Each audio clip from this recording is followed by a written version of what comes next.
Hello, everyone. I'm Lynn Cremando for YogaUOnline, and I'm here today with Lisa Clark.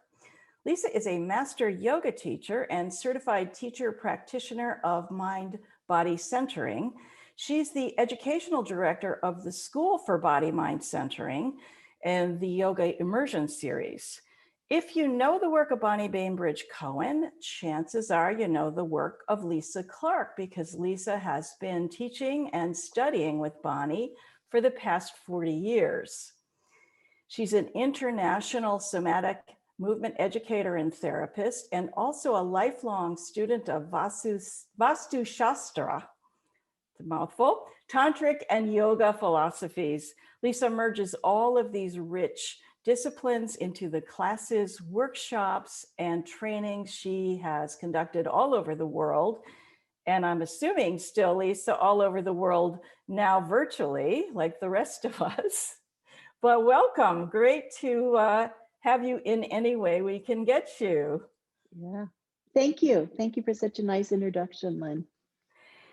So it's very common these days in the yoga world to hear some words. Body-mind is one of them. Somatic is one of them. Embodied is one of them. And to me, I'm starting to feel like these are words like Kleenex, that they've been kind of generic, but you come from the source of a lot of this work. So could we just start with, can you talk about Bonnie? I think maybe not everybody does know Bonnie Bainbridge Cohen's work. And I also know that you've taken her work and you've gone in your own direction with it. So could you start with her and then take us back into your process and what you do? Sure. Bonnie Bainbridge Cohen is the founder of Body-Mind Centering, okay? And she started the School for Body-Mind Centering. Now, would you like a little background on Bonnie, the person, how she got to Body-Mind Centering, or what is Body-Mind Centering, or all of it? Yeah, very quick on that, because I want to, there's some stuff I really want to talk to you about. So yeah. Bonnie has a very interesting background as a dancer, as an occupational therapist, who then went on to study in London with the Bow Baths. She went on to spend time in Japan studying martial arts and the esoteric arts, came back to the United States and just really started teaching in the 70s and started putting together the curriculum, or what is the basis of body-mind centering. And body-mind centering, it could be such a vast definition, but this is my working definition currently. Body-mind centering explores human developmental movement through the lens of 10 different body systems. And when we study those 10 body systems, we go back all the way through embryology to almost the moment before conception. So I don't know any other body of work that does this. You know, and I'm really out there in the somatic world, and I don't know anybody that takes on all three of those things. Now, I could say that so differently. I could say, we study embodied anatomy. We study at least 10 different body systems.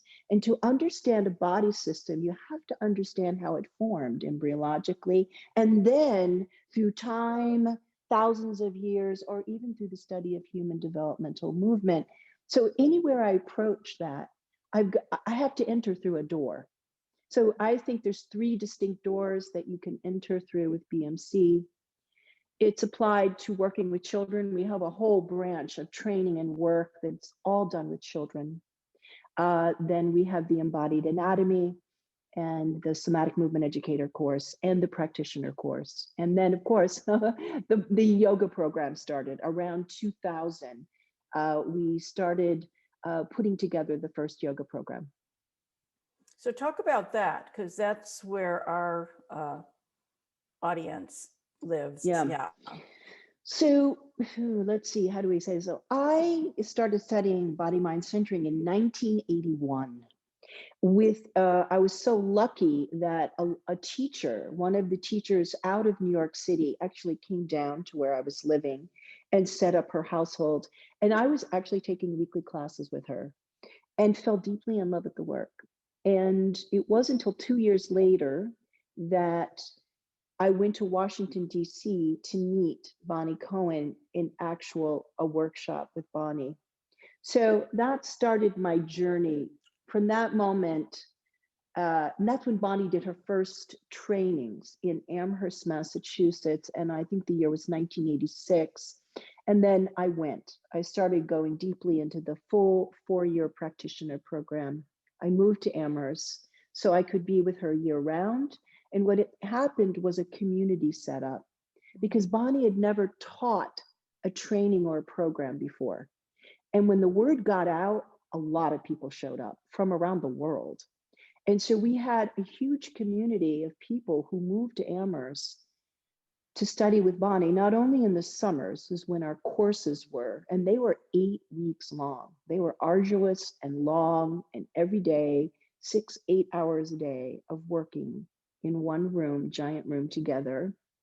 But Bonnie started teaching weekly classes in between the summers at the local Amherst Ballet Center, and we would all show up. Anyway, long story short, it was all those years of coming together. Bonnie would literally walk in the room and say, I've got an idea, or I've been thinking about something, or I felt this thing over here. I think it's my liver.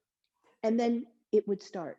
And Bonnie was the only one who taught in those days. Like, she would do it, and she has her own sense of time.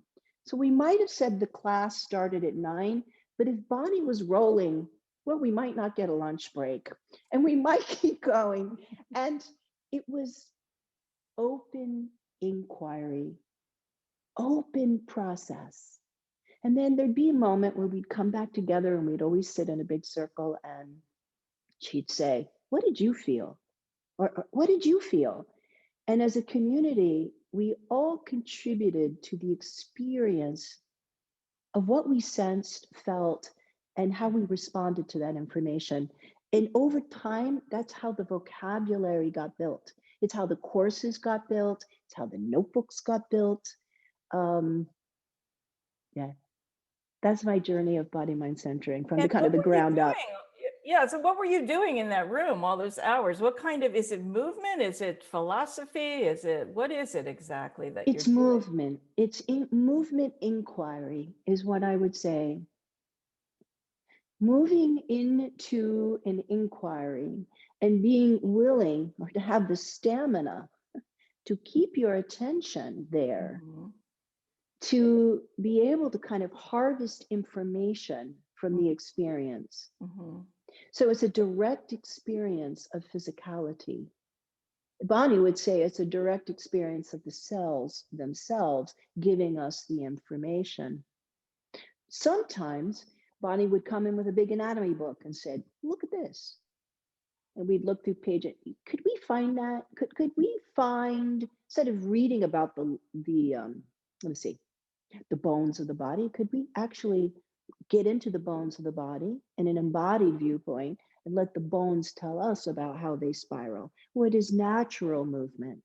And then, she'd say, wow, while you all were doing that, that reminded me how babies crawl. Let's all get on the ground and crawl.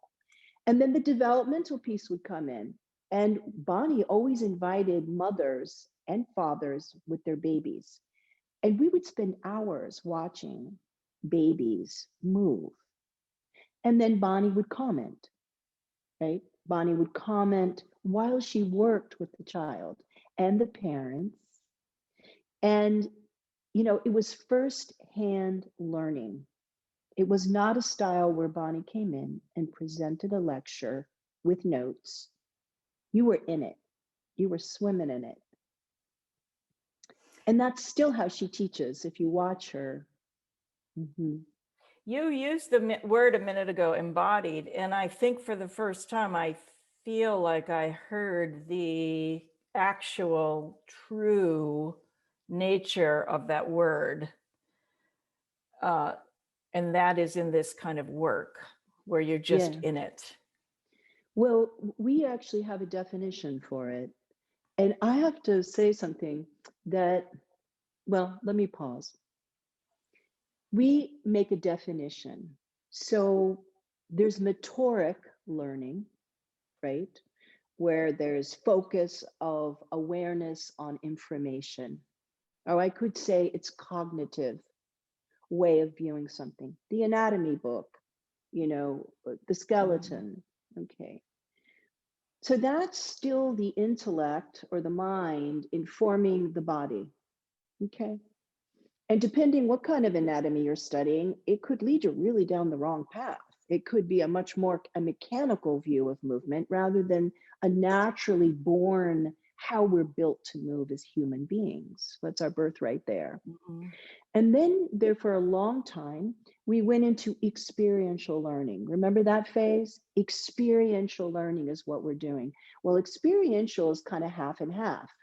It's an idea, and then you go in and you explore it and you get some information like, example, I'm going to read all about, oh, the elbow is the hip socket. Well, the hip socket's a ball and socket joint, and the ball and socket moves this way, or the pelvis rolls over this. But now I'm really going to go in and I'm going to move from the top of my hip socket, from my femur, move from my acetabulum. What is the relationship between my pelvis and my femur? Well, that piece of information might not have matched what the anatomy book told me about moving. So you see, it's a little bit of a half and half. Mhm. And then I still remember the day when Bonnie walked in to one of those big open classrooms and said, you know what we're doing? We're not doing experiential, we're doing embodiment. I had never heard the word used. And this was the late 80s. And we were confused. What is it? And she boldly said, embodiment is when the body itself tells us how the tissues move. Beautiful. So when we're working in body mind centering, we're using all those tools. I could put visual in there too. Visual is a fabulous teaching tool, but we're moving through that whole landscape, right? I could so totally hear how this and yoga could be a love affair for the ages. Could you talk about that a little bit? Oh, I agree with you. I feel this way. I would say that's my trumpet call to the world. Hey, everybody, this is it. Um, I just feel that yoga is the great somatic practice. It's incredible. It just moves us somatically through ourselves, body, mind, and spirit. It is the integration, whether we're looking at the physical aspects of it or its effects mentally, or on our focus, or our meditation, or our breathing, or how we function in the world. What are our ethics? It is like this embodiment of so many, the scope of humanness. So for me, it's like the perfect template or mandala. Mhm. But I always was attracted to the yoga that came more from the tantric perspective. It was much more human, body based, experience based. Because it asked you to show up and have a actual present moment felt sense of the moment. And that's radical. Mhm. It's still radical now. It was radical back then, but wow, even now, what a thing for our times. Well, I'm glad you said that. It is a thing for our times. And as you're talking, I'm thinking that we tend, I think, I could be wrong, but I think most people who are saying body mind have structure in their head. They have bones, connective tissue, and they're thinking about it. And maybe they're tying in the breath. But what you're talking about is organic, it's physiology, it's the whole Megillah. Am I right? Yeah, you are right. It's it's I love the word somatic, soma, because the Hmm. soma honors all those the pieces Hmm. and creating somatic agency through relationships between things, right? So I really wanted to talk to you about this piece of not so much structure, although structure is a huge thing, but really more about physiology, and specifically in this age of COVID, about systems. And the system I want to hone in on is the respiratory system. I want to hone in on the breath. And I'd Mhm. like you to talk about body, mind. Is it body, mind, or mind, body? I always get them. I always do. It's body, mind centering. Yeah. Body, mind, Yeah. connection to breath. So can we just Yes. go, we're going to go like that, like a funnel, because I want to bring this to COVID, but we're not going to start there. Okay. All right. So breathing is very dynamic, and there's many structures that create what we call breathing. It's not just the lungs, you know. It's more about exploring the structures that shape our breath. Did you hear that? Exploring the structures that shape our breath, that shape the air in which our bodies are immersed in. And then we bring it in, and it goes through this amazing process. And then part of it goes back out, and is part of it's assimilated, digested, some of it is gotten rid of. And it goes through this transformational process inside our bodies before it leaves. So it's not about you should, you could, this is how you do it, that's good breathing, that's bad breathing, oh, don't do it that way. It's not this way at all. It's so kind and human in the way body mind centering teaches breathing is, can we get a felt sense about breathing, how we shape our breath from the very moment of how it's shaped through the enters our nose and goes in through the conchae. And then from the conchae, it goes through the trachea. And through the trachea, it goes and on and on and on as that magical story. It finally hits the lungs. And it's converted from a gas, right, that we can't really see, to a liquid. And then it relates with the heart. You know, the heart is actually part of our breathing system, and our cardiovascular, so the blood is involved in this process, and how the blood goes out from the center to the periphery. And now my story of breathing has gotten even bigger than just looking at lungs. But I find as I explore the structures of breathing and get a felt sense of them, it brings a sense of responsiveness to these structures. We would say in body mind centering, it brings back tonal response in these structures. So we really are making change as we explore these structures. We're making physical change. We're giving new information to the body that the cells pick up and the nervous system pick up. And in this way, we can repattern breathing patterns, and lung, alveoli, trachea, bronchi, they can be replenished. It's not a done deal. In some cases, we can actually change our breathing patterns by being consistent with our with breathing in a whole new way. Mhm.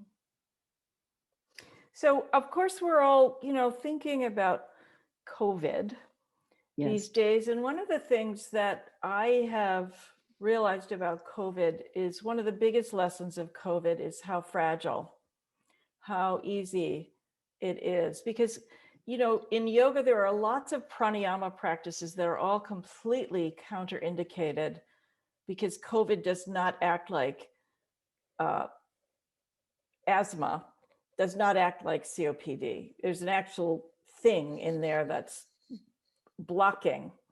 Yes. But What they all have in common to me is sort of a lack of resilience, a lack of play, a lack of movement ability. Is this Lack of elasticity. elasticity? There's a lot of Exactly. gluing down of Yeah. the individual lobes, gluing between the lobes and the fascia surrounding them, a lot of adhering and gluing. And um, one of the ways we're working with people who have COVID, who've had COVID, is first of all, breaking up that gluiness, The not only between stuckness. lobes, the stuckness, bringing a lot of awareness to the back lobes of the lungs has been very successful because, as you know, the position of resting is so important, right? So the lungs can stay active. And then after the lungs have been under that type of situation, correct? So sick. How do you slowly bring back the aliveness in the tissues? And tone is what creates, tone in the lungs is what creates internal support for the thoracic cavity and thoracic spine and cervical spine and the skull and these upper limbs. So it's not just the lungs. If the lungs are collapsed, if they're just low tone, well, that's going to pull down the whole outer structure. If they're hypertoned, well, gosh, things get a little stuck and not moving. Again, we're back to that. How do we respond to the present moment? And we can rebuild elasticity in the alveoli and the lungs. It's been proven. What's interesting to me about what you're saying is that you don't need COVID No. to lose that. Oh, no. That No. with or without COVID, with or without, Oh, yeah. you could still get very stuck. Absolutely.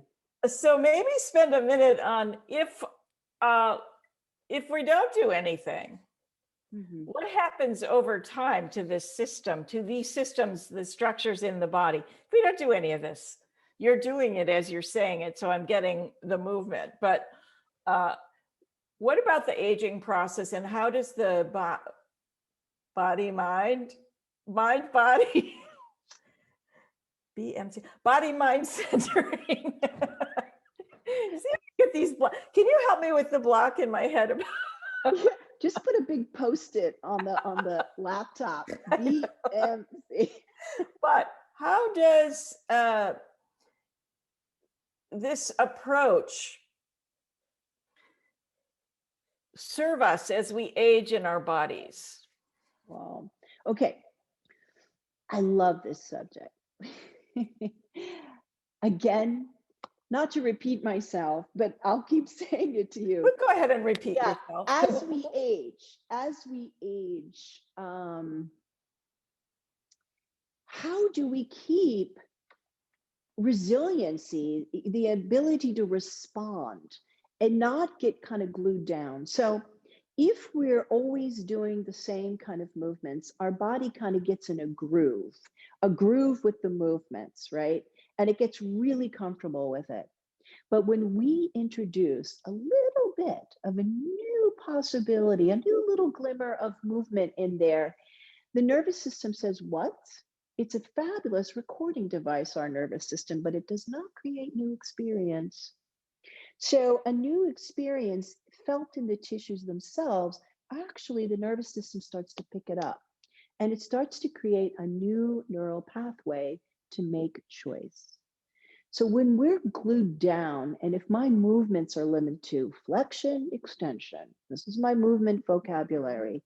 When I start to do a rotation or a lateral movement or something spiral, how about something simple? I have to reach for that jar on the shelf.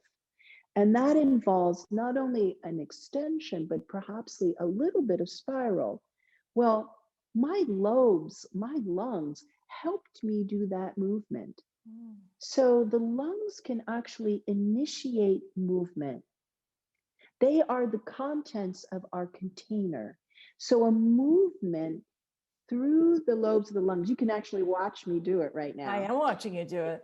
It's going right through my container, my arm, So I'm not just lifting my arm from the shoulder joint, I'm letting the arm slide up, and my lungs are actually sliding up internally to give my arm a few more inches of a reach, grab my jar, pull it down, put it where I want it to be. So that gluing internally actually prohibits our external movement. So someone will come to me and they'll say, "Oh, Lisa, my shoulders or my neck." And 9 times out of 10, they'll say, "My shoulder movement or my neck movement." But already I'm looking like a laser beam at their upper lobes or their mid lobes of their lungs or the bottom lobes. And I'm checking, how glued are they? Do they really have differentiation in the upper lobes to free the neck and the head?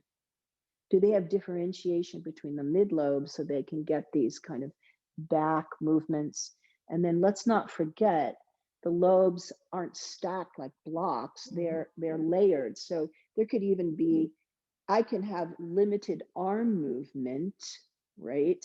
And it has nothing to do with my arm or my shoulder girdle. It's because my mid lobe is glued down to my back posterior lobe. Did you see how much my reach increased? Yeah. So when So we're you're just saying the looking, lungs move when you move and they initiate movement. yes. So that's the key of when we work with body systems. Here we go. You can create a movement in your container, your skeletal muscular, and you can make it go through your contents, through your organs, and it'll keep traveling maybe to the other side of your body in this example. We're used to looking at movement that the muscles move us. Well, what if we flipped it? We said, what's it like to initiate a movement in a lung? And then the movement can travel organ to organ through the contents, but eventually it's going to funnel out through the container and affect the skeletal muscular, because the organs embryologically form before the skeletal muscular system. So internal torques, adhesion, non-moving, non-responsiveness flows right out via the fascia into our joints, our ligaments, our bones, our muscles, and prohibits movement or limits our movement. And what does that mean? Well, it limits how you perceive yourself moving in the world. What a fascinating take. Honestly, that's just a very fresh way to see how movement is initiated.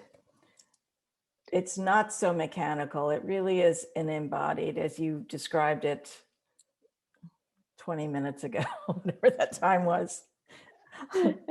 Now, this is, I am sensing, because I want to know more about this, that people who are watching want to know more about it too. And the lucky thing is, you're going to be teaching a course for us, and I want you to talk about it. It's called, I think, Breath, Embodiment, and Yoga, Amplifying Your Vitality Blueprint.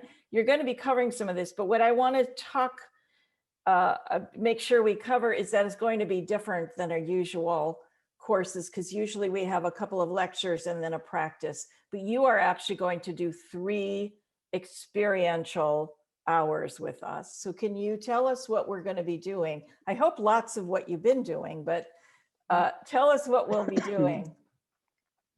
Well, each class will have a specific focus, a theme, right? And I'll name the theme.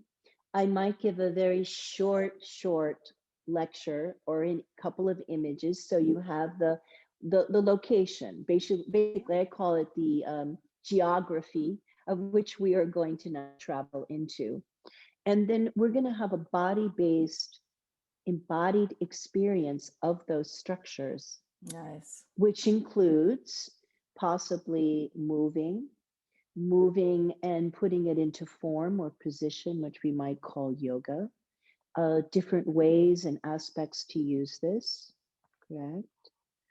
So that's what we'll do each class. So you feel it, each person gets to experience this and feel this, okay, themselves. It sounds like it's going to be 3 amazing sessions. I'm excited to have that coming up. I want to thank you. This has been fascinating, and I'm looking forward to your course. So thank you Oh, very much for thank sharing a bit of you. your work with us. It's been really very interesting. Thank you. Looking forward to it too. So bye-bye, everybody. We'll see you next time.